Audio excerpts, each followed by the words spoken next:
Hi there, this is Allie with Dr. Dickerson's practice. I'm the hygienist here. I just wanted to go over some tips and tricks on how to brush efficiently, just to protect your gums and to brush, and definitely the right techniques. It's not a one-size-fits-all, but I'm going to give you some little tips and tricks when it comes to brushing properly. I know it sounds silly, but there are some things that I correct people on years and years of brushing. So a couple of things I want to go over is just the standard way of brushing, which is with a manual toothbrush, and you always want a soft or ultra soft toothbrush, never medium, never firm.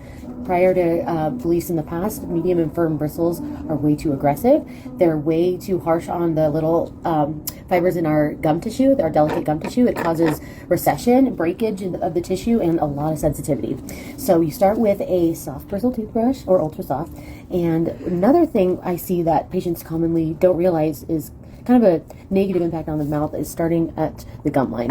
When you first start to brush, people usually go right in here and start to hit the gum line. It's really, really intense. And every time we start with the toothbrush, our starting point can be really aggressive because it's over and over again, right? That friction over and over again, right at that gum line. That causes some really premature and pretty excessive recession right in here. So what I like to do to start with your either manual toothbrush or even electric toothbrush, start on the chewing surfaces first. So if you start on the upper left gum line, start on the tops of the molars first. And then always start on the tops of the molars, off the tops of the chewing teeth. You can start there and use as much force as you want, and it's fine because you're getting in those deep grooves. Then, after you brush the tops of your molars, you can go towards the gum line, and this is at a 45-degree angle, bristles towards the gums. Here, I'll do it in the front so it's easier to see. Bristles towards the gums, and you're going to be very light-handed. You can either do circles where the gums meet the teeth, or you can do back and forth motion. But you want a nice little 45-degree angle. You never want to brush too high above up here because that just creates irritation in the tissue. And you never want to brush too low on just the edges, because with that, you're missing all the plaque that hides in the gum line. The gum line is the sweet spot, I like to say, because this traps the most sticky and hard to reach bacteria. With an electric toothbrush, prior to contrary belief, anytime you're using an electric toothbrush, whether you've used one for years or you're just starting out, I love them.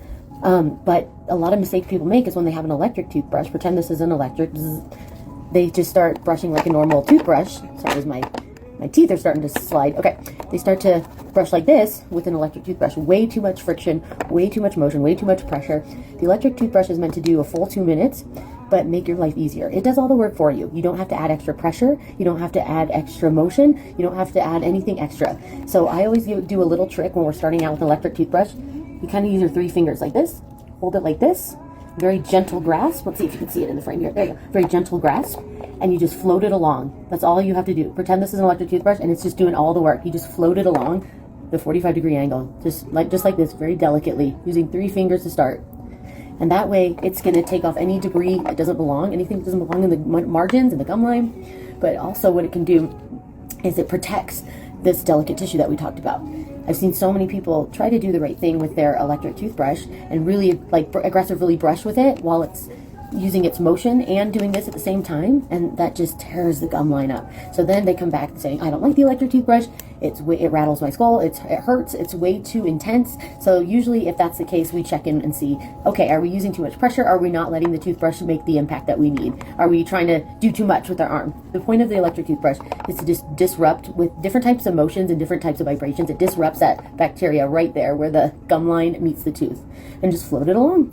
So also another little technique, especially for kids, I always like to say for kids when they're starting out for brushing, and not too technical on like 45-degree angles. I just want them to get to learning and being comfortable with brushing each quadrant of the teeth.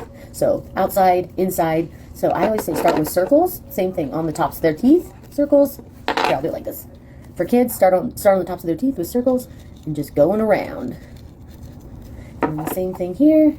Just circles, circles, and then circles all the way around. It's hard to see at the same time. But hopefully that helps.